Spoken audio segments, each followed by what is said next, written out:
سورۃ الحشر بسم اللہ الرحمن الرحیم سبح للہ ما فی السماوات وما فی الارض. سورہ حدید اس سے ایک لفظ میں بڑھ گیا صرف. وہاں کا سبح للہ ما فی السماوات والارض، یہاں ما فی کا اضافہ.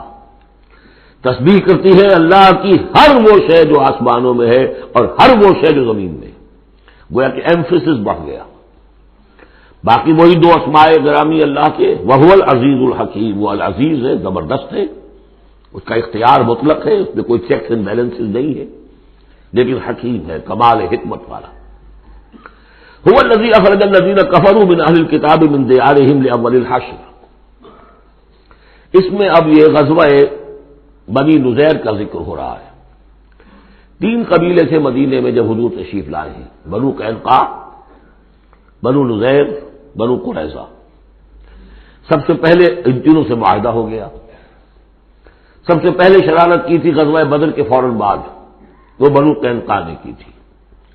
انہوں نے اپنے معاہدے کی خلاف ورزی کی، شرارتیں کی، تو حضور نے ان کو مدینے سے نکال دیا. دوسری باری آئی اس کی، یہ ہے بنو نذیر. غزوہ احد کے بعد سن 3 میں غزوہ احد ہوا ہے، سن 4 میں ان یہ واقعہ پیش آیا ہے. انہوں نے، ان کا ایک سردار تھا کعب ابن اشرف، اس نے بڑی ریشہ دوانی شروع کی. قریش کے ساتھ سلسلہ جنبانی ہو رہا ہے، خود بھی گیا کسی طریقے سے. ہم تو، ہماری جان ضیق میں آ گئی ہے، محمد آ گئے وہاں پر، آپ کی قوم کے لوگ ہیں، اب آپ ہی ہمیں ہماری جان ان سے چھڑائیں اور آپ لوگ حملہ کریں، ہم اندر سے مدد کریں گے. لہذا یہ ساری ریشہ دوانی ہو رہی تھی. ایک مرتبہ حضور کو بلایا، کچھ معاملات میں گفتگو کرنی ہے. جہاں بیٹھے ہوئے تھے کسی دیوار کی سائے میں نیچے، اس کے اوپر سے ایک بڑی چکی کا پاٹ جو ہے پھینکا تاکہ حضور کو ہلاک کر دے. تو یہ ساری ان کی طرف سے ریشہ دوانیاں ہو رہی تھیں. اس کے بعد بالآخر حضور نے فیصلہ کیا اور ان کے خلاف اقدام کیا. ربیع الاول سن 4 میں محاصرہ کر لیا ان کا. 6 دن یا یہ کہ مختلف تعداد آئی ہے دنوں کی، یہ محاصرہ جاری رہا. ان میں ہمت نہیں ہوئی کہ یہ مقابلہ کرتے.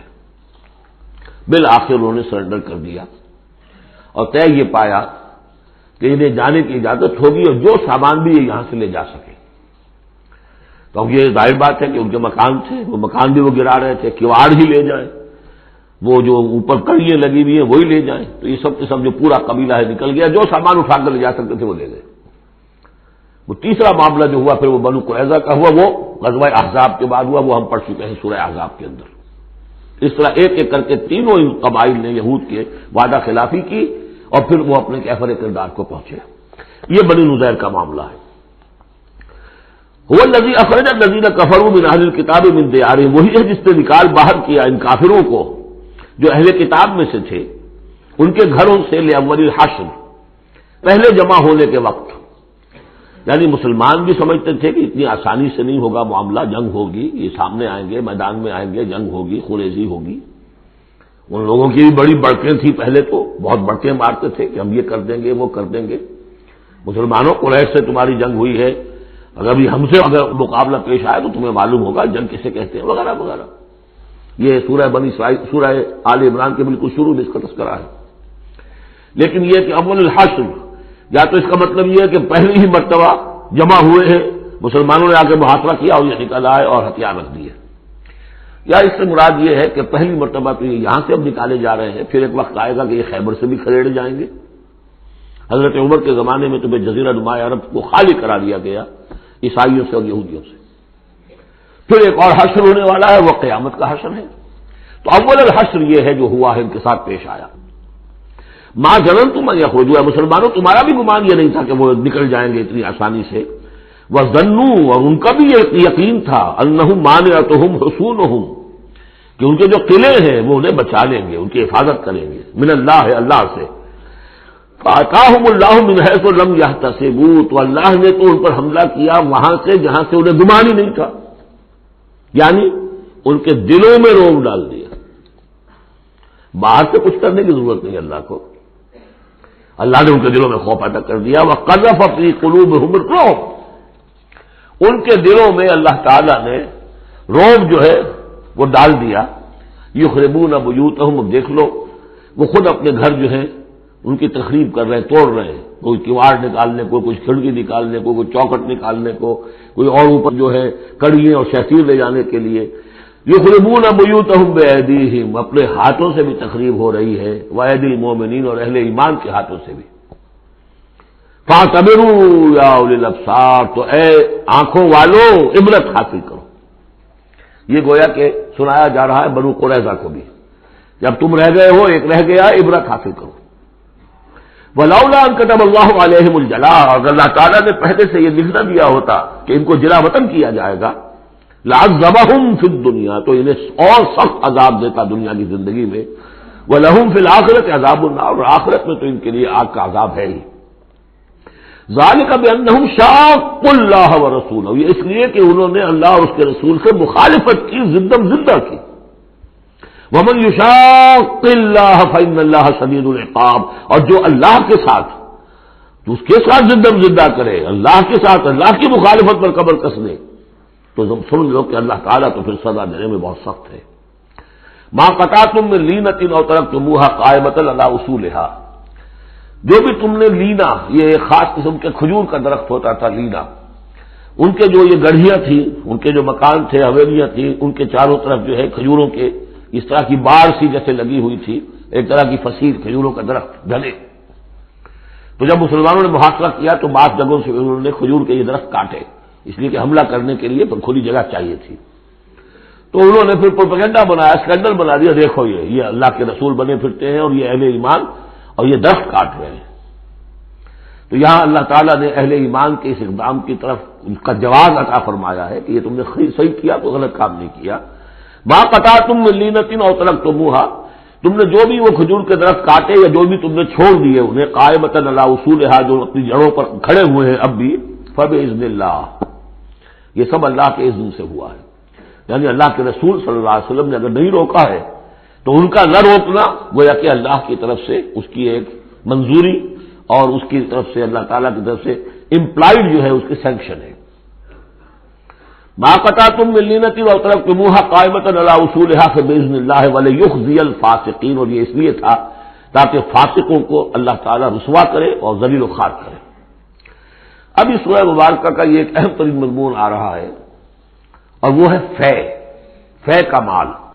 مال غنیمت جب جنگ ہو اور جنگ کے نتیجے میں جو بھی مال ملے وہ مال غنیمت ہے، اس کا حکم سورہ انفال میں آ چکا۔ خمس جو ہے 5واں حصہ اللہ اور اس کے رسول کے لیے اور رسول کے قرابت داروں کے لیے اور مسکینوں کے لیے اور وابن السبیل اور مسافر کے لیے، 4 حصے تقسیم ہو جائیں گے مجاہدین کے مابین جنہوں نے جنگ میں حصہ لیا، اور ان میں سے جو سواری والے ہوں گے دوہرا حصہ، اور جو پیدل ہوں گے انہیں اکیلا۔ یہاں ذکر ہو رہا ہے کہ جنگ کی نوبت نہیں آئی، لہذا یہ مال فے ہے، یہ غنیمت نہیں ہے، یہ مال فے ہے، اور یہ کل کا کل اللہ اور اس کے رسول کا ہے۔ گویا کہ اس میں کسی کو بھی مسلمان کو کوئی حصہ نہیں ملے گا سوائے اس کے کہ جو اللہ کا رسول کسی کو فقیر کو، غریب کو، مسکین کو دینا چاہے، وہ الگ بات ہے۔ وما افاء اللہ علی رسولہ، اور جو مال کے ہاتھ لگا دیا ہے اللہ نے اپنے رسول کے، منہم، ان سے، یعنی بنو نذیر سے، فما اوجفتم علیہ من خیر ولا رکاب، تو دیکھو اے مسلمانوں، تم نے ان پر نہیں دوڑائے نہ اپنے گھوڑے نہ اونٹ، ولکن اللہ یسلط رسلہ علی من یشاء، یہ تو اللہ کی حکمت ہے، مشیت ہے، اس کی قدرت ہے، اللہ تعالیٰ مسلط کر دیتا ہے اپنے رسولوں کو جس پر چاہتا ہے۔ یہ خاص قدرت خدا بندی سے کہ اللہ نے ان کے دلوں میں رعب ڈال دیا، انہوں نے خود آ کے سرنڈر کر دیا، تو تمہیں تو جنگ کرنے کی نوبت پیش نہیں آئی، لہذا یہ مال غنیمت نہیں ہے۔ تو اللہ علی کل شیء قدیر، اللہ تعالیٰ ہر چیز پر قادر ہے۔ اب یہ حکم آ رہا ہے، ما افاء اللہ علی رسولہ من اہل القری، جو مال بھی ہاتھ لگا دے اللہ اپنے رسول کے ان تمام بستی والوں سے، فللہ وللرسول ولذی القربى والیتامى والمساکین وابن السبیل، اس کا جو مصرف ہے وہ یہ کہ اللہ اور اس کا رسول، اس سے مراد اسلامی ریاست، پھر رسول کے اپنے اخراجات، اپنی ازواج مطہرات کا دار نفقہ، اپنا جو ذمہ داریاں ہیں معاشرتی، پھر رسول کے قرابت دار، ظاہر بات ہے ذی القربیٰ جو ہے وہ عام آدمی کے بھی قرابت دار ہیں، ان کے ساتھ حسن سلوک ہوتا ہے، تو رسول کے بھی جو قرابت دار ہیں، اور رسول کا کوئی اور ذریعہ معاش تو ہے نہیں، والیتامى والمساکین وابن السبیل، باقی اس کے علاوہ جو بھی مستحق ہیں، فقراء ہیں، غریب ہیں اور ان کے لیے محتاج ہیں، کہ لا یکون دولتم بین الاغنیاء منکم، اور یہ اہم ترین اسٹیٹمنٹ آف آبجیکٹوز ہے. مقصد کیا ہے؟ کہ لا یکون، تاکہ ایسا نہ ہو کہ دولت تمہارے امیروں ہی کے مابین چکر لگاتی رہے. یعنی ظاہر بات ہے کہ اب جو جنگ میں حصہ لیا ہے، جن کے پاس گھوڑے بھی تھے اور اونٹ بھی تھے، اب ان کو دگنے حصے مل جاتے سارے اس مال میں سے، تو گویا کہ جو لوگ پہلے ہی سے کچھ مرفع الحال ہیں، جن کے پاس پہلے ہی کچھ ہے، انہی کی طرف مال اور بڑھ رہا ہے، اور جو بیچارے غریب ہیں وہاں کے، وہ گویا کہ اس سے ان کی غربت کے ازالے کی کوئی شکل نہیں ہو پائے گی. تو اللہ تعالیٰ کے سامنے یہ ہے کہ دولت کی تقسیم ہو ایسی کہ اس کی سرکولیشن جو ہے معاشرے کے اندر، اس کی گردش دولت ایسی ہو کہ سب کو حصہ ملے اور سوسائٹی کے تمام طبقات جو ہے اس سے مستفید ہوں. کہ لا یکون دولتم بین الاغنیاء منکم، تاکہ ایسا نہ ہو کہ یہ دولت، یہ سرمایہ، یہ مال تمہارے امیروں ہی کے مابین گردش میں رہے.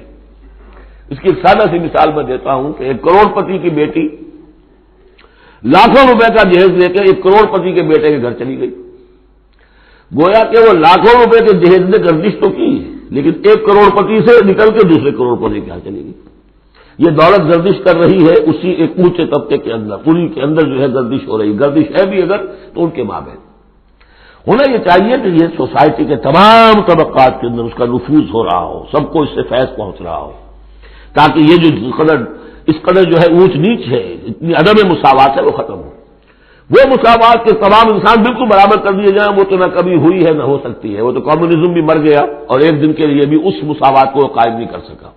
یہ ضرور ہے کہ انہوں نے جو اتنا فرق و تفاوت تھا، وہ نہیں ہے کہ جو امریکہ میں آج بھی ہے اور اس وقت بھی تھا، وہ فرق و تفاوت وہاں نہیں تھا. لیکن یہ کہ بالکل برابر سپاہی اور سپہ سالار برابر تو نہیں ہو سکتے، کچھ نہ کچھ فرق تو ہوگا. لیکن یہ کہ ایسا نہ ہو کہ معاشرے کے ایک طبقے میں ایک طرف تو احتیاج ہی احتیاج بڑھتی چلی جائے، بھوک ہو، احتیاج ہو، جس کے لیے کہ یہاں تک فرمایا حضور نے قاد الفقر ان یکون کفرا، فقر جو ہے احتیاج وہ انسان کو کفر تک پہنچا دیتی ہے. اور حضرت شاہ ولی اللہ دہلوی رحمۃ اللہ علیہ نے، وہ میں سمجھتا ہوں کہ اس دور جدید میں جو بھی معاشی مسائل کی پیچیدگیاں پیدا ہونے والی تھی، اس کا بڑا گہرا فہم جو تھا سب سے پہلے جس عالم دین کو ہوا ہے وہ شاہ ولی اللہ دہلوی ہے. ان کا کہنا یہ ہے کہ جس معاشرے میں، جس ملک میں تقسیم دولت کا نظام غیر منصفانہ ہوگا، اس کا نتیجہ یہ نکلے گا کہ ایک طرف دولت کے انبار ہوں گے، نتیجہ یہ کہ عیاشیاں ہوں گی، بدماشیاں ہوں گی. دوسری طرف عام لوگ جو ہیں وہ ڈھور ڈنگر بن کر رہ جائیں گے، وہ بار برداری کے جانوروں کی حیثیت اختیار کر لیں گے کہ صبح سے لے کے شام تک کمر توڑ دینے والی جو ہے مشقت کر کے بھی بمشکل اپنی ضرورت پوری کر رہے ہیں. تو گویا کہ یہ غیر مساوی نظام تقسیم دولت جو ہے یہ دو دھاری تلوار ہے، ادھر بھی کاٹ رہی ہے ادھر بھی کاٹ رہی ہے. جدھر ایکومولیشن آف ویلتھ ہو رہی ہے ادھر عیاشیاں ہیں، بدماشیاں ہیں، ادھر جو بھی کچھ ہو رہا ہے اللے تللے ہیں، نمود و نمائش کے لیے خرچ کیا جا رہا ہے، اس سے اور جو ہے دل پھٹ رہے ہیں. کسی بڑے سیٹ صاحب کی بیٹی کی شادی ہے اور پوری کوٹھی بقائے نور بنی ہوئی ہے، ایک ایک پتے کے ساتھ انہوں نے لگا رکھا ہے ایک ایک بل، اور دوسری طرف اس سیٹ کا کوئی نہ کوئی شوفر بھی ہے، کوئی اس کا کھانا پکانے والا ہے، کوئی چوکی دار ہے، کوئی مالی ہے، اور اس کے گھر میں بچی جو ہے بوڑھی ہو رہی ہے اور اس کا ہاتھ پیلا نہیں ہو سکتا، اس لیے کچھ نہیں ہے اس کے پاس. تو ان ملازمین کے دل میں ان کی محبت پیدا ہوگی یا نفرت پیدا ہوگی؟ انما یرید الشیطان ان یوقع بینکم العداوۃ والبغضاء، شیطان تو چاہتا ہے تمہارے مابین دشمنی اور بغض کے جذبات پیدا کرے، اور وہ پیدا ہو رہے ہیں. دوسری طرف فقر ہے، قاد الفقر ویکون کفرا. تو اس میں یہ ہے کہ ضرورت ہے کہ لا یکون دولتم بین الاغنیاء منکم، نظام ایسا ہونا چاہیے کہ منصفانہ، عادلانہ تقسیم ہو دولت کی، اور اس طرح سے مستقل طبقات بن کر نہ رہ جائے. وما آتاکم الرسول فخذوہ. اب ظاہر بات ہے کہ اس وقت فوری طور پر تو بڑا دھکا لگا ہوگا نا. اوس اور خزرج کے مسلمان جو تھے وہ جب آئے تھے، محاصرہ کیا تھا، توقع انہیں یہ ہوگی کہ مال غنیمت میں سے ہمیں ملے گا، تو فوری طور پر یہ سمجھ لیں آخر انسان تھے، فرشتے تو نہیں تھے نا، تو انہیں یقیناً کوئی ایک دھکا سا لگا ہوگا، شوق پہنچا ہوگا.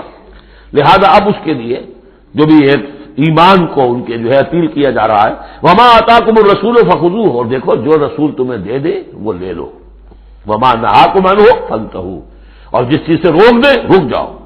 واتقوا اللہ، اللہ کا تقوی اختیار کرو، ان اللہ شدید العقاب، اللہ تعالی سزا دینے میں بہت سخت ہے. للفقراء، اب بیان ہوا کہ جب یہ بیت المال میں چلا جائے گا تو رسول نے تو اپنے اوپر فقر لازم کیا ہوا ہے، رسول نے تو اپنی بیویوں کے نفقہ بڑھانے کی بجائے ایلا کر لیا تھا، سورہ احزاب میں ہم سب پڑھ آئے ہیں۔ رسول یہ کس کو دے گا؟ للفقراء المہاجرین الذین اخرجوا من دیارہم، وہ مہاجر جو تنگدست ہیں، کہ جو نکال دیے گئے اپنے گھروں سے، اموالہم، اور اپنے اموال سے، انہیں سب کچھ چھوڑ کر آنا پڑا۔ یبتغون فضلا من اللہ ورضوانا، وہ تو اللہ کے فضل کے متلاشی ہیں، تلاش کر رہے ہیں، حاصل کرنا چاہتے ہیں اللہ کا فضل اور اس کی رضا۔ وینصرون اللہ ورسولہ، اور وہ اللہ اس کے رسول کی مدد کر رہے ہیں۔ ولیعلم اللہ من ینصرہ ورسلہ بالغیب، یہ ہم پڑھ چکے ہیں۔ اللہ دیکھنا چاہتا ہے کون ہے وہ جو اللہ کی مدد کرتے ہیں اور اللہ کے رسول کی مدد کرتے ہیں غیب میں ہونے کے باوجود۔ تو یہ لوگ جو ہے جان ہتھیلیوں پر رکھ کر آ گئے، مکے کو انہوں نے چھوڑ دیا، اپنے گھر بار وہاں چھوڑے ہوئے ہیں، اپنے بال بچوں کو چھوڑا ہوا ہے، تو ان کے لیے کوئی چیز نہیں ہے، تو اب اس میں سے مال فے میں سے ان کا حصہ ہوگا۔ للفقراء المہاجرین الذین اخرجوا من دیارہم واموالہم ویبتغون فضلا من اللہ ورضوانا وینصرون اللہ ورسولہ اولئک هم الصادقون، یقیناً وہ لوگ سچے ہیں، انہوں نے اپنا سچا ہونا ثابت کر دیا، صادق الایمان ہونے کا ثبوت دے دیا۔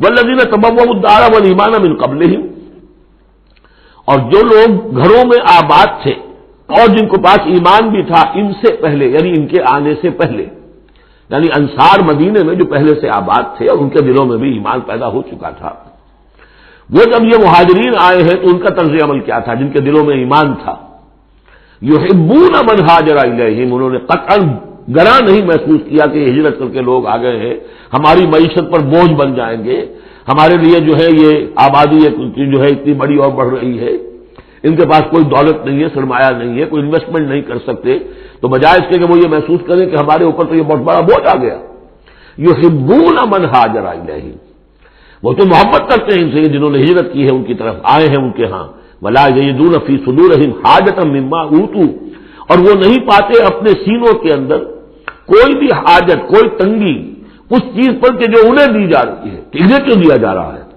نہیں ہوگا، اس لیے کہ ان کے دلوں میں ایمان ہے، اللہ تعالیٰ نے ان کو ایمان کی دولت سے بہرور کیا ہے۔ یہ جیسا کہ میں نے عرض کیا کہ انصار میں سے جن حضرات کو توقع تھی کہ اب یہ سارا مال و اسباب جو چھوڑ کر گئے ہیں بنو نذیر، اس میں سے ہمیں بھی حصہ ملے گا، اور جب یہ طے ہو گیا کہ سارا مال فے ہے، یہ مال غنیمت ہے ہی نہیں، تو آخر فوری طور پر تو ایک دھکا سا لگا ہوگا۔ یہ ساری آیات در حقیقت ان کی تشفی کے لیے، تسکین کے لیے، ان کے جذبہ ایمان کو اپیل کرتے ہوئے اللہ اور اس کے رسول کے حوالے سے بات کی جا رہی ہے، اور جو بھی ان کے اندر ایمان تھا در حقیقت اس کا اعتراف کرتے ہوئے کہ والذین تبوؤا الدار والایمان من قبلہم یحبون من ہاجر الیہم، وہ تو محبت کرتے ہیں ان لوگوں سے جو ہجرت کر کے ان کے ہاں آ گئے ہیں، ولا یجدون فی صدورہم حاجۃ مما اوتوا، اور انہیں ہرگز کوئی تنگی محسوس نہیں ہوتی اس معاملے پر کہ جو انہیں دیا جا رہا ہے مہاجرین کو، وَيُؤْثِرُونَ عَلَىٰ أَنفُسِهِمْ وَلَوْ كَانَ بِهِمْ خَصَاصَةٌ، اور وہ تو اپنے اوپر ترجیح دیتے ہیں دوسروں کو خواہ ان کے اپنے اوپر تنگی ہو، یعنی انصار بھی سب کے سب جو ہے وہ دولت مند تو نہیں تھے، ان میں بھی غریب بھی تھے، لیکن یہ کہ چاہے وہ خود تنگدست ہوں، لیکن یہ کہ وہ دوسروں کو ترجیح دیتے ہیں، انہوں نے اپنے مہاجر بھائیوں کے لیے ایثار کیا ہے، قربانی کی ہے۔ ایثار جو ہے اس کے معنی ہوتی ہے ترجیح کرنا، کسی کو مقدم رکھنا۔ یؤثرون علی انفسہم ولو کان بہم خصاصہ، اپنے اوپر ان کو ترجیح دے رہے ہیں اگرچہ ان کے اپنے ہاں بھی تنگ دستی ہے، خواہ ہو ان کے ہاں تنگ دستی۔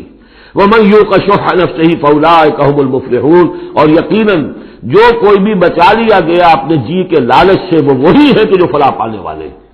یہ ترغیب و تشویق ہے انصار کے لیے کہ جن کو گویا کہ اس مال فے سے ان آیات کی روح سے بالکل محروم قرار دے دیا گیا، الا یہ کہ ان کے ہاں جو یتامہ ہو، مساکین ہو، ان کے لیے تو ظاہر بات ہے کہ وہ حصہ موجود ہے۔ اب جو آیت آ رہی ہے اس حصے کی وہ یہ ہے، بہت عظیم آیت اس پہلو سے ہے کہ اسی سے استدلال کیا حضرت عمر نے رضی اللہ تعالیٰ عنہ ہماری تاریخ کے ایک بہت اہم موقع پر، جبکہ خاصا اختلاف بھی اس میں پیدا ہو گیا تھا۔ پہلے وہ موقع سمجھ لیجئے جب حضرت عمر کے دور خلافت میں عراق فتح ہو گیا، شام فتح ہو گیا، ایران فتح ہو گیا، مصر فتح ہو گیا،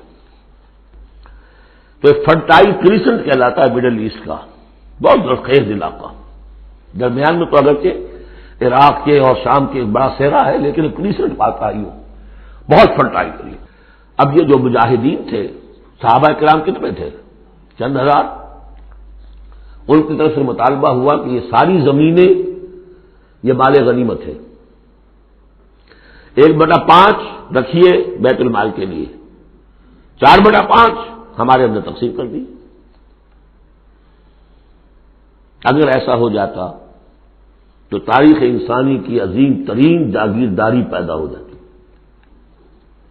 پورا ملک تقسیم ہو جاتا چند ہزار صحابہ کے اندر. اس سے بھی آگے بڑھ کر اس میں امپلائڈ یہ بھی تھا کہ ان ملکوں کی تمام آبادی ہماری غلام ہے، تقسیم کر دیجیے انہیں. مال غنیمت میں جو غلام آتے تھے وہ تقسیم ہوتے تھے کہ نہیں؟ لونڈیاں آتی تھیں تو غنیمت تقسیم ہوتی تھی کہ نہیں؟ یہ اتنا بڑا مسئلہ تھا. حضرت عمر رضی اللہ تعالیٰ عنہ نے اس پر غور کیا اور ان کی رائے یہ ہوئی کہ یہ جو مال ہے یہ مال فے شمار ہوگا، مال غنیمت نہیں. مال غنیمت صرف وہ ہوگا جو کسی جنگ میں مارکے کے عین مقام پر جو چیز ملے گی، جو تلواریں دشمن کے ہاتھ سے آپ کے ہاتھ لگ گئیں، زرہیں ہیں اور سامان ہے، یا بھیڑیں بکریاں ہیں، ان کے بھی تو راشن ساتھ ہوتے تھے کہ نہیں، گھوڑے ہیں، اونٹ ہیں، یا وہاں جو POWs ہوں گے جو وہاں گرفتار ہوں گے، جو لڑنے والے، یا عورتیں اگر وہاں ساتھ ہوں گی وہ کنیزیں بنائی جائیں گی. تو جو محاذ جنگ پر جو مال آئے گا وہ تو غنیمت ہے. لیکن پورا ملک، اب جنگ تو ایک ہوئی ہے، نہابند کی جنگ ہوئی ہے یا فلاں کسی اور کی جنگ ہوئی ہے، تو اس کے نتیجے میں تو پورا کا پورا ملک جو ہے کسی کے قبضے میں آ گیا. ساری حکومت جو تھی ابراہیم لودھی کی، پانی پت کی جنگ کے اندر وہ ہارا اور ساری حکومت جو ہے وہ اب بابر کی ہو گئی. تو اگر اس طرح کا کوئی معاملہ اس وقت سمجھا جاتا تو اب سارے کے سارے لوگ غلام اور ان کی عورتیں کنیزیں جو چاہیں کریں.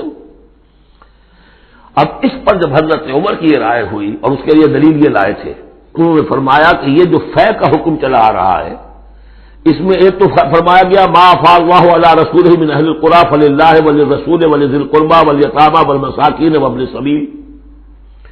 اگلی آیت میں فرمایا للفقراء المہاجرین الذین اخرجوا من دیارہم واموالہم.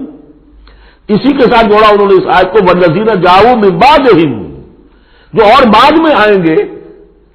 اب یہ ظاہر بات ہے کہ یہ آج تو جتنے چند ہزار مسلمان تھے انہوں نے یہ فتح کر لیا، اب اتنی بڑی امت ہے جو مسلمان بعد میں آئیں گے، اس کا مطلب ان کا تو کوئی حصہ رہا ہی نہیں. یہ بیت المال کی اس کا کی ملکیت قرار پائیں گی ساری زمینیں، تاکہ یہ امت مسلمہ کی ایک کلیکٹو ملکیت ہو، collective ownership of the whole Muslim ummah, تاکہ اس سے جو بیت المال کے اندر خراج آئے گا اس خراج سے تمام مسلمانوں کی بہبود، اور یہ کہ اللہ کے دین کی آگے نشر و اشاعت، اس کا ایک مکمل نظام، اور جو ہماری حدیں ہیں اور سرحدوں کے اوپر جو ہے فوجی پہرا، اس کے لیے باقاعدہ فوج رکھنا، اس کے لیے مسلسل جو ہے آمدنی چاہیے، اس سب کے لیے حضرت عمر نے کہا کہ یہ مال فے قرار پائے گا ان لوگوں کے اس آیت کی روح سے، کہ اس میں حق صرف انہی کا نہیں ہے کہ جو اس وقت ہیں والذین جاؤوا من بعدہم، وہ جو لوگ ان کے بعد آئیں گے ان کا بھی اس کے اندر حق ہے. اس آیت سے انہوں نے استدلال کیا رضی اللہ تعالی عنہ. اور یہ بھی میں آپ کو بتا دوں کہ صحابہ میں سے بڑے اہم صحابہ نے حضرت عمر سے اختلاف کیا، ان کا نہیں یہ مال غنیمت تقسیم کیجیے. پھر یہ کہ ایک باقاعدہ جو ہے ایک کمیشن بنایا گیا، اس میں کچھ اوس کے کچھ انصار اور کچھ جو ہے خزرج کے، ان کو ایک کمیشن بنایا گیا. انہوں نے غور کیا، سب کی بات سنی اور پھر حضرت عمر رضی اللہ تعالیٰ عنہ کی رائے کے مطابق انہوں نے فیصلہ دیا اور اسی پر پھر اجماع ہو گیا. اور اس سے اب مسلمان ممالک کے اندر جو اراضی ہیں ان کی دو مستقل قسمیں بن گئی ہیں، ایک اراضی عشری، ایک اراضی خراجی. عشری اراضی ان مسلمانوں کی قرار پائی اور اس علاقے کے مسلمانوں کی قرار پائی جو بغیر لڑے بھڑے ایمان لے آئے. جیسے مدینے کے لوگ، حضور نے مدینے کو فتح تو نہیں کیا بلکہ وہ تو خود لے کر آئے حضور کو، تو وہاں کی زمینیں انہی کے قبضے میں رہیں. عشری زمین قبضے میں ہوتی ہے، ملکیت ہوتی ہے مسلمان کی، اس میں سے عشر ہوگا پیداوار کا 10واں حصہ یا 20واں حصہ. یہ زمینیں کہ جہاں کسی قوم نے کسی فوج نے ڈر بھڑ کر پھر شکست کھائی ہو یا پھر کسی اور طریقے سے فتح کیا گیا ہو ملک، اگر مسلمانوں نے فتح کیا ہو تو وہاں کی ساری زمینیں خراجی ہیں، وہ کسی کی انفرادی ملکیت نہیں ہے بلکہ اجتماعی ملکیت ہے. کلیکٹو اونرشپ آف لینڈ پہلی مرتبہ تاریخ انسانی میں حضرت عمر رضی اللہ تعالیٰ عنہ کے اس اجتہاد کے نتیجے میں وجود میں آیا. کلیکٹو اونرشپ آف لینڈ، یہ کسی کی انفرادی ملکیت نہیں ہے۔ جو ملک بھی فتح کیا گیا ہے بزور شمشیر طاقت کے ساتھ، اس کی زمینیں خراجی ہیں، اشری نہیں ہے، یعنی وہ مسلمانوں کی اجتماعی ملکیت ہے، انفرادی نہیں ہے۔ اب مسلمان ہو چاہے تو وہاں پر چاہے وہ مجوسی تھے یا ہندو ہو کوئی ہو، وہ کاشت کریں گے، لیکن اس میں سے خراج جائے گا سیدھا بیت المال میں، کوئی اس میں بیچ میں نہ زمیندار ہے اور نہ کوئی جاگیردار ہے۔ اس زمین کو کہتے ہیں خراجی زمین، اور پچھلی صدی تک تقریباً اس پر اجماع تھا کہ ہندوستان کی ساری زمینیں خراجی ہیں، یہاں کوئی اصلی زمین نہیں ہے، کوئی زمین ملکیت ہی نہیں ہے، کسی کو ملکیت نہیں ہے، سب یہ مسلمانوں کی اجتماعی ملکیت ہے۔ چنانچہ قاضی صلاح اللہ پانی پتی رحمۃ اللہ علیہ، پچھلی صدی کے بڑے عظیم مفسر، محدث، بہت بڑے صوفی، بہت بڑے مفتی، ان کی تفسیر جو ہے تفسیر مظہری، وہ انہوں نے اپنے مرشد کے نام پر لکھی خود ہے، لیکن نام تفسیر صلاحی نہیں رکھا، تفسیر مظہری اپنے استاد کے نام سے منسوب کیا۔ تو اس تفسیر کے لکھنے والے شخص نے جو رسالہ لکھا ہے مالا بدہ منہ، وہ فقہ کا ایک بہت ہی ابتدائی سا رسالہ ہے، اور ہمارے سارے عربی مدارس میں وہ پڑھایا جاتا ہے۔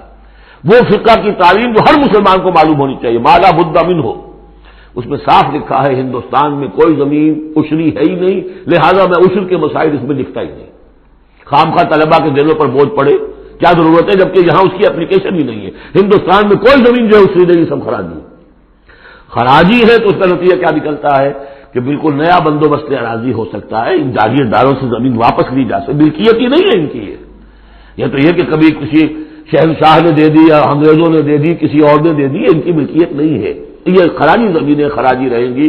یہ بہت اہم مسئلہ ہے اور اس کا تعلق اس آیت سے۔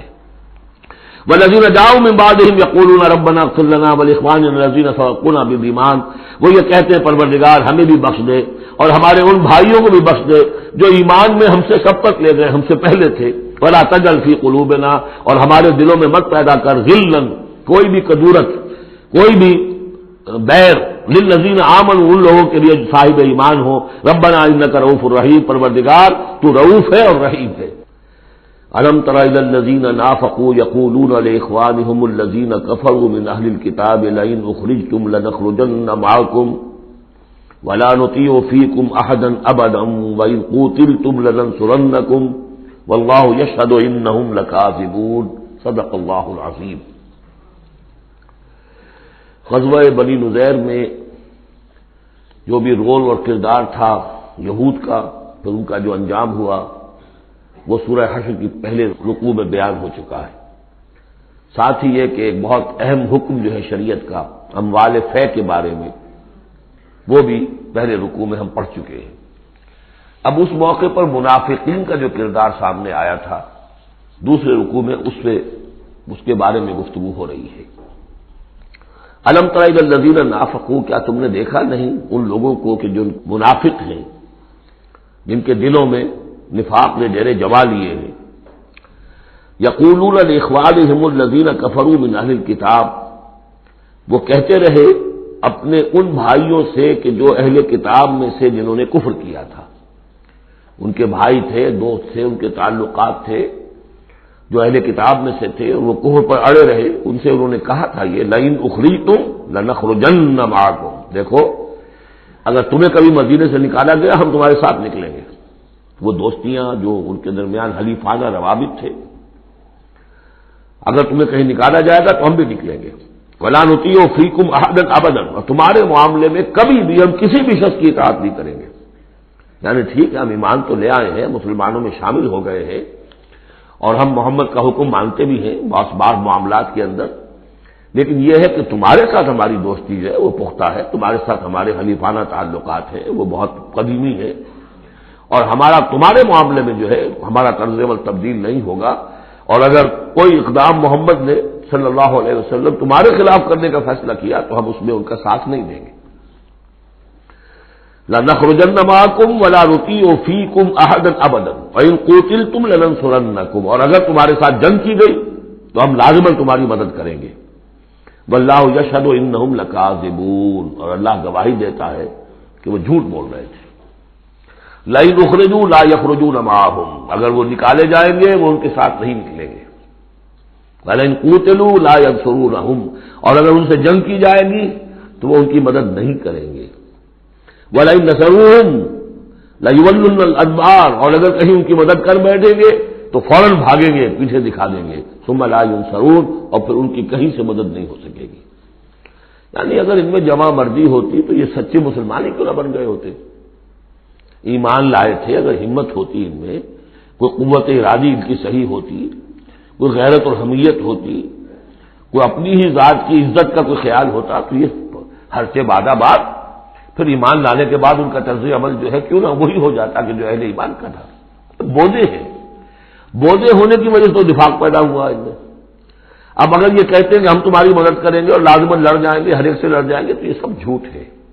اول تو یہ کہ اگر یہ نکالے گئے تو وہ ان کے ساتھ نہیں نکلیں گے، ان سے جنگ کی گئی تو ان کا ساتھ نہیں دیں گے، اور اگر کوئی اکا دکا ان میں سے ایسا نکل بھی آیا سر پھرا کہ جو اپنے اس وعدے کو پورا کرنے کے لیے ان کے ساتھ شامل ہو کر جنگ کرے گا، تو پھر یہ کہ جھٹ وہ بھاگ جائے گا، میدان چھوڑ جائے گا اور یہ کہ پیٹھ دکھا دے گا۔ لَأَنْتُمْ أَشَدُّ رَهْبَةً فِي صُدُورِهِم مِّنَ اللَّهِ، مسلمانوں یقیناً تمہارا ڈر ان کے دلوں میں کہیں زیادہ ہے بنسبت اللہ کے ڈر کے۔ یہ اللہ سے اتنا نہیں ڈرتے جتنے کہ تم سے ڈرتے ہیں۔ ذَلِكَ بِأَنَّهُمْ قَوْمٌ لَا يَفْقَهُونَ، اور یہ اس لیے ہے کہ انہیں اصل سمجھ حاصل نہیں۔ اصل سمجھ حاصل ہو تو ایمان حاصل ہو جائے، علم حقیقی حاصل ہو جائے، پھر آدمی جان لے کہ اصل زندگی تو آخرت کی زندگی ہے، دنیا کی زندگی تو کھیل کود اور تماشا ہے، اس کے سوا کچھ نہیں۔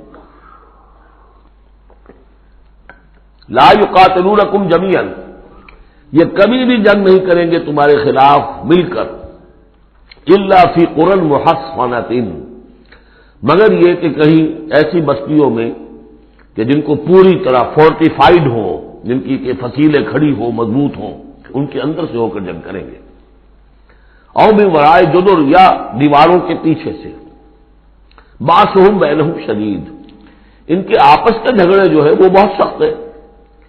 اگر تو خلوص اور اخلاص کسی بھی شخص کے اندر ہو تو اللہ کے ساتھ مخلص کیوں نہ ہو جائے گا، اللہ کے رسول کے ساتھ کیوں نہ مخلص ہو جائے گا۔ ظاہر بات ہے کہ بزدلی اور خود غرضی، یہ دو چیزیں ہیں کہ جو در حقیقت ان کے مزاج کا جزو لا ينفک ہے، اور وہی تو اصل سبب ہے ان کے نفاق کا۔ تو یہ کسی اور کے ساتھ کیسے مخلص ہو جائیں گے؟ تحسبهم جميعا وقلوبهم شتى، تم سمجھتے ہو کہ یہ یکجا ہیں، اکٹھے ہیں، ان کا متحدہ محاذ ہے، جبکہ دل کے دل پھٹے ہوئے۔ ہمارے یہاں بھی سیاسی متحدہ محاذ چاہے وہ نظام مصطفیٰ تحریک کا بنا تھا، اس کا بھی حال سب کو معلوم ہے کہ اس کے لیڈر جو ہیں علماء کرام ایک دوسرے کے پیچھے نمازیں نہیں پڑھتے تھے۔ متحدہ محاذ تھا وہ، اتحاد کیسا تھا؟ وہی بات۔ باسہم بینہم شدید، ان کے تو آپس کے اختلافات جو ہے وہ بہت شدید ہیں، ان کی آپس کی دشمنیاں، کدورتیں، کینے۔ تحسبہم جمیعا، تم سمجھتے ہو کہ یہ جمع ہے، اکٹھے ہیں، وقلوبہم شتیٰ، دل پھٹے ہوئے ہیں۔ ذالک بانہم قوم لا یعقلون، اور یہ اس لیے کہ وہ ایک ایسا گروہ ہے کہ جو عقل سے کام نہیں لیتے۔ کمثل الذین من قبلہم قریبا ذاقوا وبال امرہم، جیسے قصہ ان کا ہوا جو ان سے پہلے تھے ماضی قریب میں، یعنی بنو قینقاع۔ سب سے پہلے بنو قینقاع کا معاملہ ہوا تھا، پھر یہ بنی نضیر کا ہوا، پھر 5ویں سال میں غزوہ احزاب کے ضمیمے کے طور پر بنو قریظہ کا ہوا۔ وَلَهُمْ عَذَابٌ أَلِيمٌ، ان کے لیے بہت ہی دردناک عذاب ہے۔ کمثل الشیطان، یا پھر مثال ہے شیطان کی، اذ قال للانسان اکفر، جبکہ وہ انسان سے کہتا ہے کرو کفر، فلما کفر، اور جب انسان کفر کرتا ہے قال انی بریء منک انی اخاف اللہ رب العالمین، وہ کہتا ہوں میں تم سے علیحدہ ہوں، میرا تم سے کوئی تعلق نہیں، میں تو اللہ سے ڈرتا ہوں جو تمام جہانوں کا رب اور مالک اور پروردگار ہے۔ فکان عاقبتہما انہما فی النار خالدین فیہا، تو ان دونوں کی عاقبت یہ ہے کہ وہ شیطان بھی اور وہ انسان بھی، دونوں کی عاقبت یہ ہے کہ وہ رہیں گے آگ میں اور ہمیشہ ہمیشہ رہیں گے۔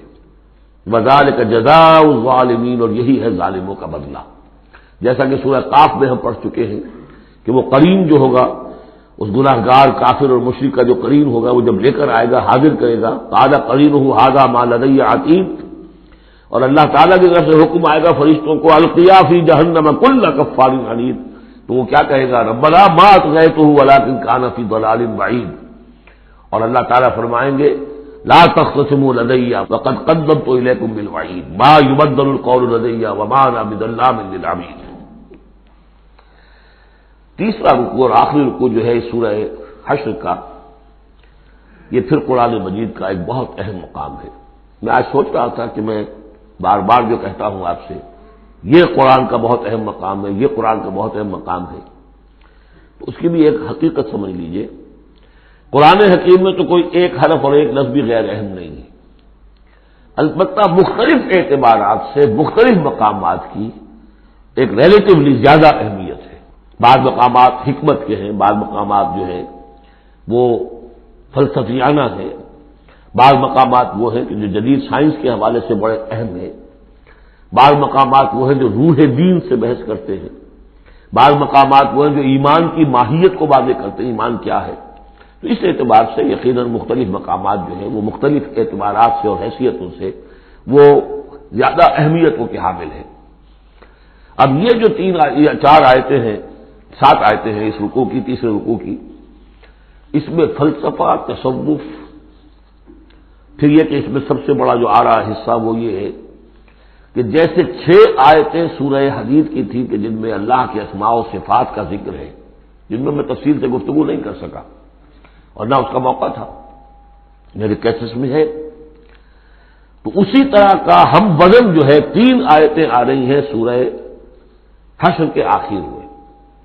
قرآن حکیم میں اسماء خداوندی کا سب سے بڑا گلدستہ، 16 اسماء ایک جگہ پر اور کہیں نہیں ہے، 8 اسماء ایک آیت میں، الملک القدوس السلام المومن المہیمن العزیز الجبار المتکبر سبحان اللہ عما یشرکون، ایک ہے۔ تو اس اعتبار سے یہ حصہ بہت اہم ہے۔ فرمایا یا ایھا الذین آمنوا اتقوا اللہ ولتنظر نفس ما قدمت لغد واتقوا اللہ ان اللہ خبیر بما تعملون، اہل ایمان اللہ کا تقوی اختیار کرو، اور چاہیے کہ ہر جان یہ دیکھتی رہے کہ اس نے کل کے لیے کیا آگے بھیجا ہے۔ اللہ کا تقوی اور آخرت کا احساس، کل کے لیے کیا بھیجا، ما قدمت لغد، یہ بڑی کل ہے۔ ایک کل تو وہ ہے کہ جو کل سورج طلوع ہوگا تو شروع ہو جائے گی، اور ایک بڑی کل وہ ہے آنے والی ہے جو بعث بعد الموت کے بعد آنے والی ہے، وہ بڑی کل ہے۔ اس کل کے لیے کیا بھیجا ہے آگے، کیا سامان ہے، کیا توشہ ہے، کیا تم نے کمائی ہے جو جمع کرائی ہے، وہ جو اس کائناتی حکومت کا جو سب سے بڑا ریزرو بینک ہے، امپیریل بینک ہے اس کائنات کا، اللہ تعالیٰ کے ہاں کیا جمع کرایا۔ اور دیکھیے 2 مرتبہ ایک آیت میں واتقوا اللہ، اللہ کا تقوی، اللہ کا خوف، لیکن یہ خوف اصل میں اس طرح کا خوف نہیں ہوتا جو کسی خوفناک شے کا خوف ہوتا ہے۔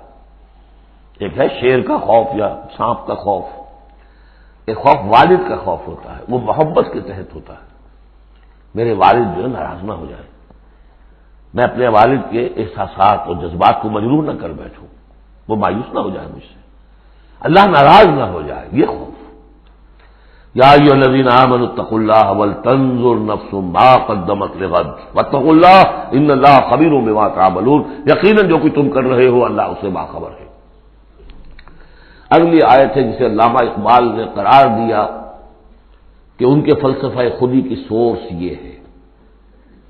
سید نذیر نیازی نے ہمارے ہاں قرآن کانفرنس میں باقاعدہ بیان کیا، ان کے مضمون میں بھی موجود ہے یہ، کہ میں نے حضرت علامہ سے یہ سوال کیا کہ آپ کے فلسفہ خودی کے بارے میں بڑی جیب گوئیاں ہوتی ہیں، کوئی کہتا ہے کہ فلاں نیچے سے آپ نے اخذ کر لیا ہے، فلاں سے کر لیا ہے، آپ بتائیے کہ آپ کے فلسفہ خودی کی سوچ کیا ہے۔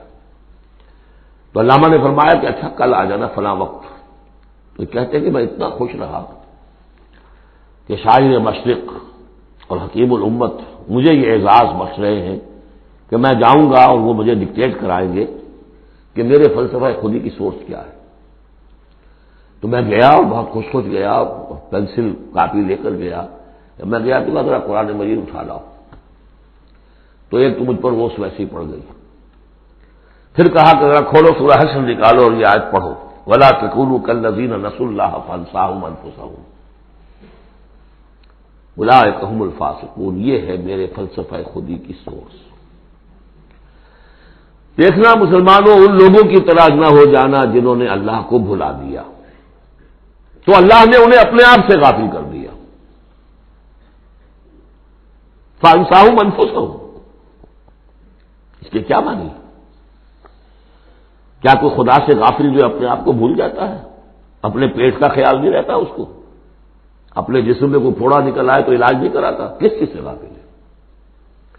وہ اپنے جسم سے غافل نہیں، وہ اپنے حیوانی وجود سے غافل نہیں، اس کے تقاضوں سے غافل نہیں، اس کی اپکیپ، اس کی مینٹیننس، اس کی ویئر اینڈ ٹیئر کو درست کرتے رہنا، کسی چیز سے غافل نہیں۔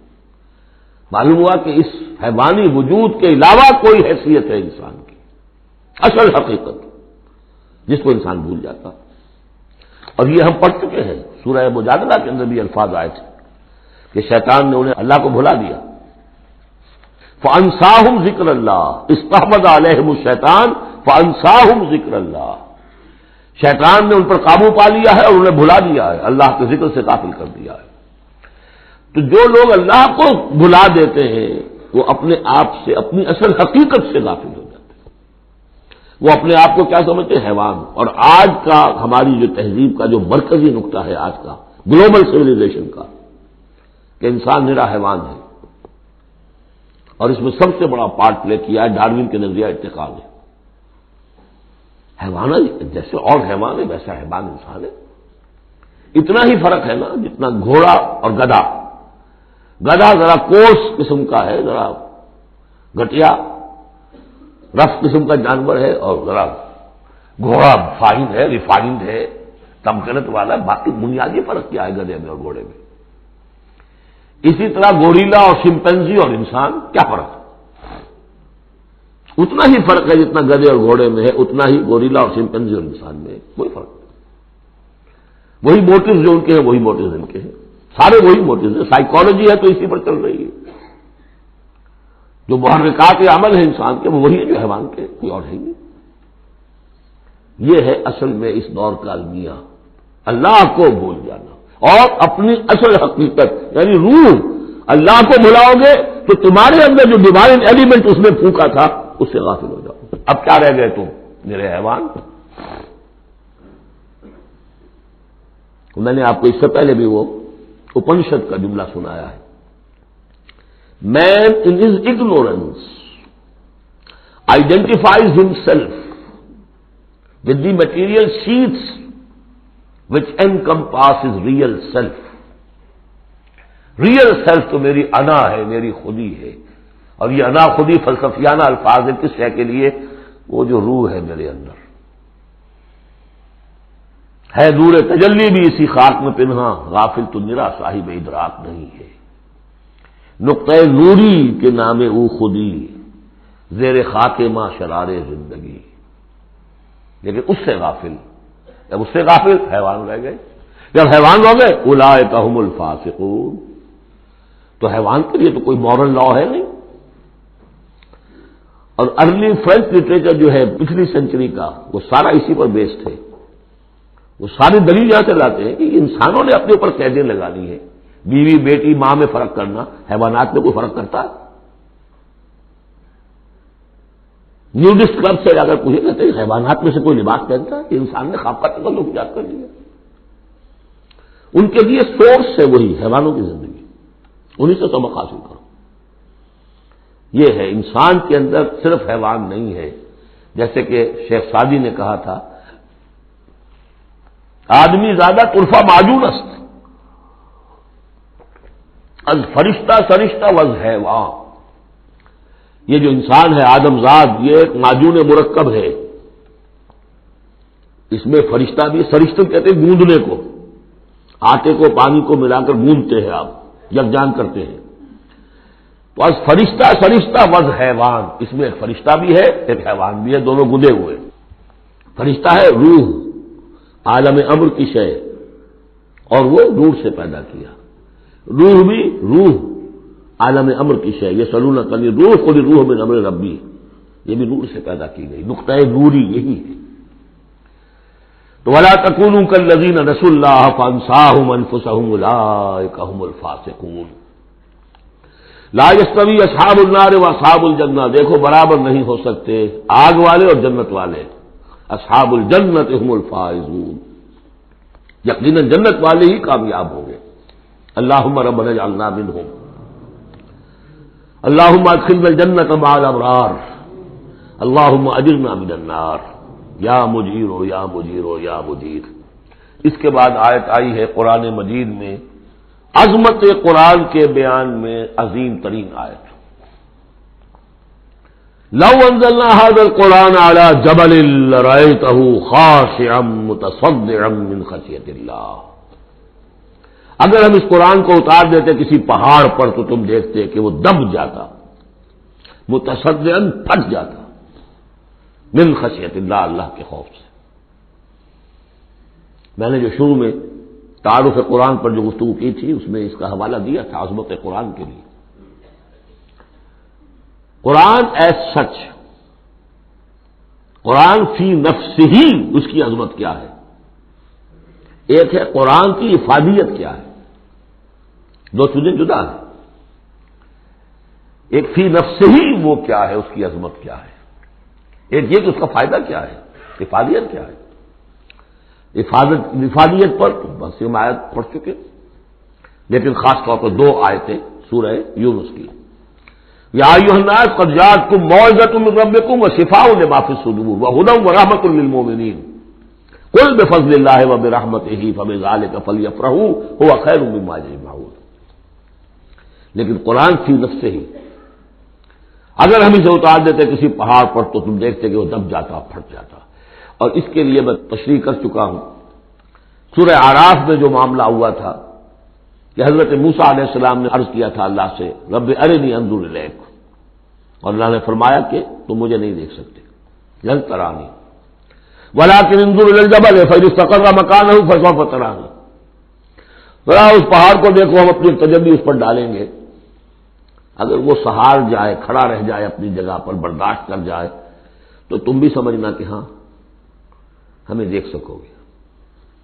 فلما تجلی ربہ للجبل، جب اس کے رب نے ایک اپنا پرتو، ایک جلوہ، ایک تجلی کیا ہے؟ روشنی، ایک نور، اس نور کا جو اللہ نے تعالی نے وہ پرتو ڈالا اس پہاڑ پر، جعلہ دکا وخر موسیٰ صعقا، وہ ریزہ ریزہ ہو گیا، اور تجلی باری تعالیٰ، ذات باری تعالیٰ کی تجلی کے بالواسطہ مشاہدے کا اثر ہوا ہے کہ حضرت موسیٰ بے ہوش ہو کر گر گئے۔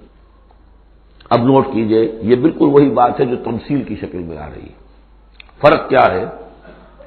وہ تجلی ذات تھی باری تعالیٰ کی، یہ تجلی صفات ہے۔ کلام اللہ، اللہ کا کلام ہے، کلام متکلم کی صفت ہوتا ہے، اس کی بھی تاثیر وہی ہے جو ذات باری تعالیٰ کی تاثیر ہے۔ اس کو علامہ اقبال نے ادا کیا ہے، فاش گویم آنچ در دل مضمرست، میں صافی کھول کے بیان کر دوں جو میرے دل میں مضمر ہے، چھپی ہوئی بات ہے۔ این کتابیں نیست چیزیں دیگرست، یہ قرآن کتاب نہ سمجھو، اسے کتاب نہیں کچھ اور ہے۔ کیا ہے؟ مثل حق پنہاں ہم پیداست، آج ہم نے وہ آیت بھی پڑھ لی، الظاہر والباطن، اللہ ظاہر بھی ہے الباطن بھی ہے، تو ذات باری تعالیٰ جیسے الظاہر بھی ہے الباطن بھی ہے، اسی طرح مثل حق پنہاں وہ ہم پیداست، یہ چھپا ہوا بھی ہے اور ظاہر بھی ہے، سامنے بھی ہے۔ اس لیے میں بیان کر چکا ہوں وہاں سورہ واقعہ میں، لا یمسہ الا المطہرون، جب تک کہ اندر پاک نہ ہو چکا ہو قرآن کی حقیقی معرفت اور معانی تک انسان پہنچ نہیں سکتا، چھلکوں تک رہے گا، ہڈی ہوگی اس کے ہاتھ میں، گودا نہیں ہوگا اس کے پاس۔ ناز قرآن مغزہ برداشتے استخاں پیش سگاں انداختے، مغز تک نہیں پہنچ سکتے۔ وہ ہے اصل میں قرآن مجید کا معاملہ کہ تجلی صفات باری تعالی، صفت ہے کلام کی، اور کلام میں آپ کو معلوم ہے متکلم کی پوری شخصیت جو ہے منعکس ہو جاتی ہے۔ کوئی شخص ہے، کوئی بٹیارن ہے، کوئی اور ہے، بڑبونجا ہے، اب ان کی اپنی زبان ہے، ان کا ایک جملہ آپ سنیں گے پتہ چل جائے گا یہ کون بول رہا ہے یا کون بول رہی ہے، اس لیے کہ پوری شخصیت، ان کا ذہن و فکر کا حدود اربع، ان کی تہذیب و تمدن کے ساتھ کس درجے ان کا کوئی تعلق ہے یا نہیں ہے، سب واضح ہو جائے گا، ٹانک بازی راگ پایا۔ تو اللہ کا کلام ہے یہ، لو انزلنا ھذا القرآن علی جبل لرأیتہ خاشعا متصدعا من خشیۃ اللہ، وَتِلْكَ الْأَمْثَالُ نَضْرِبُهَا لِلنَّاسِ لَعَلَّهُمْ يَتَفَكَّرُونَ، اور یہ مثالیں ہیں جو ہم لوگوں کے لیے بیان کرتے ہیں تاکہ وہ فکر کریں، غور کریں، سوچیں۔ اب یہاں سے وہ 3 آیتیں شروع ہو رہی ہیں، وہاں 6 تھیں۔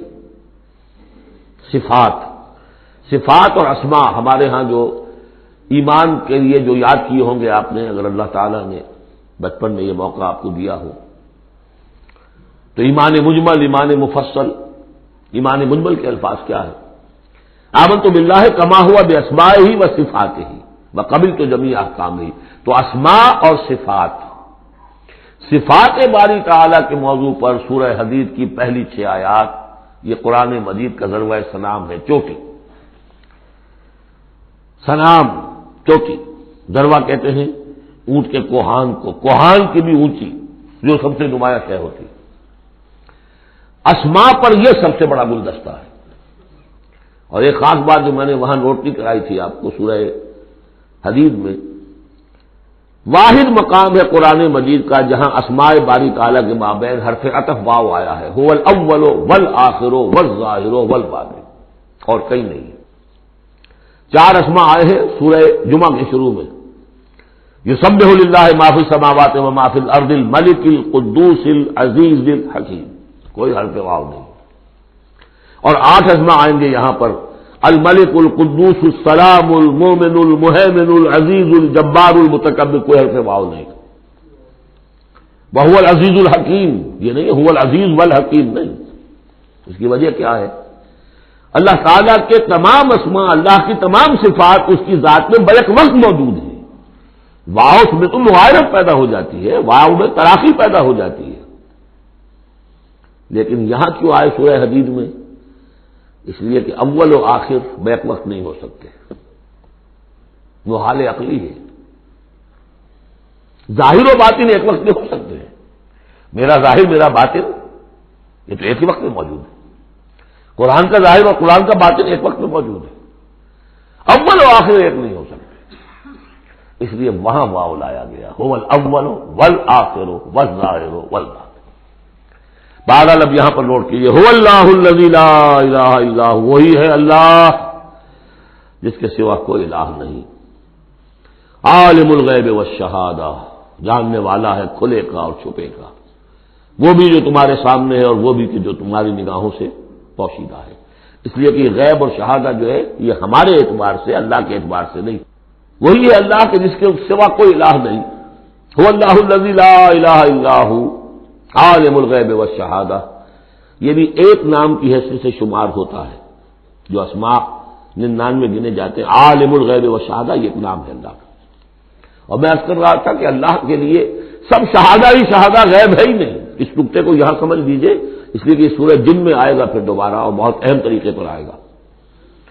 جب قرآن میں غیب اور شہادہ کا لفظ آتا ہے وہ ہمارے اعتبار سے، کہ ہمارے لیے ایک چیز وہ ہے کہ جو ہمارے حواس خمسہ کی گرفت کے دائرے کے اندر آ جاتی ہے، چاہے وہ ٹیلیسکوپ سے آئی ہے اور چاہے وہ مائکروسکوپ سے آئی ہے، لیکن دیکھنے والی شے ہماری آنکھ ہے۔ غیب وہ ہے جو ہم سے چھپا لیا گیا، جنت ہے، دوزخ ہے، آخرت ہے، فرشتے ہیں، خود سب سے بڑی ذات باری تعالیٰ ہے، لیکن اللہ ہر شے کا جاننے والا۔ هو الرحمن الرحیم، وہ رحمان ہے اور رحیم ہے، اس پر سورہ فاتحہ پڑھتے ہوئے میں نے وضاحت کی تھی۔ هو اللہ الذی لا الہ الا هو، وہی ہے اللہ جس کے سوا کوئی الہ نہیں، الملک بادشاہ حقیقی، القدوس پاک، السلام سلامتی اور سالم، ہر اعتبار سے سالم، کوئی اس کو نزل پہنچانے والا نہیں ہے، ہر عیبوں سے پاک، المومن امن دینے والا، امان دینے والا، المہیمن پناہ میں لینے والا، العزیز زبردست، مطلق العنان جس کی اتھارٹی ایبسلیوٹ ہے، الجبار دباؤ رکھنے والا، المتکبر عظمت والا، بڑائی والا۔ یہ 8 نام آئے ہیں، الملک، القدوس، السلام، المومن، المہیمن، العزیز، الجبار، المتکبر۔ سبحان اللہ عما یشرکون، اللہ پاک ہے ان تمام چیزوں سے جو یہ شرک کرتے ہیں۔ هو اللہ الخالق البارئ المصور، وہی ہے اللہ. اب 3 نام اور آگے، الخالق الباری المصور. ان میں خاص ربط ہے. خلق، اس میں سب سے پہلے اگر ہم اپنے اوپر قیاس کریں تو پہلے کوئی شے بنانے سے پہلے ذہن میں ایک نقشہ بنتا ہے. بڑھئی نے میز بنانی ہے، اس کے ذہن میں میز کا نقشہ پہلے بن چکا ہے. کرسی بنانی، کرسی کا نقشہ بن چکا ہے. یہ اس کی ذہنی تخلیق ہے. پھر وہ اسے ظاہر کرتا ہے عالم واقعہ میں. وہ لکڑی کی میز بنا کر اسے واقعہ نمایاں کر دیتا ہے، لے آتا ہے. پھر اس کی تصویر، فنیشنگ ٹچز، اس کو رنگ روغن. یہ تینوں مرحلے ایک ہی پروسیس کے ہیں. اللہ نے تخلیق فرمائی، پھر اس کو ظاہر کیا، عدم کے پردے سے نکال کر اور وجود کے پردے میں لے آیا. باری، بڑا کہتے ظاہر کرنے والا. من قبل ان نبرأہا، اس سے پہلے کہ ہم اسے ظاہر کریں. ما اصاب من مصیبت فی الارض ولا فی انفسکم الا فی کتاب من قبل ان نبرأہا. سورہ حدید میں آیت پڑھ چکے ہیں. وہی ہے الخالق الباری المصور، لہ الاسماء الحسنی. تمام اچھے نام اسی کے ہیں. یسبح لہ ما فی السماوات والارض، یہاں نوٹ کر لیجئے، یسبح لہ ما فی السماوات وما فی الارض نہیں ہے، یسبح لہ ما فی السماوات والارض. سورہ حدید کے شروع میں تھا سبح للہ ما فی السماوات والارض. سورہ حشر میں آیا سبح للہ ما فی السماوات وما فی الارض. یہاں یسبح للہ ما فی السماوات والارض، اور پھر 2 مرتبہ آئے گا یسبح للہ ما فی السماوات وما فی الارض. سورہ جمعہ کے شروع میں بھی، سورہ تغابن کے شروع میں بھی. وہو العزیز الحکیم. دیکھیے اس سورہ مبارکہ کی خصوصیت یہ ہے، شروع بھی ہوئی تسبیح کے ساتھ، اختتام بھی تسبیح کے ساتھ. شروع میں بھی العزیز الحکیم، زبردست حکمت والا، آخر میں بھی العزیز الحکیم. بارک اللہ لی ولکم فی القرآن العظیم ونفعنی وإیاکم بالآیات والذکر الحکیم.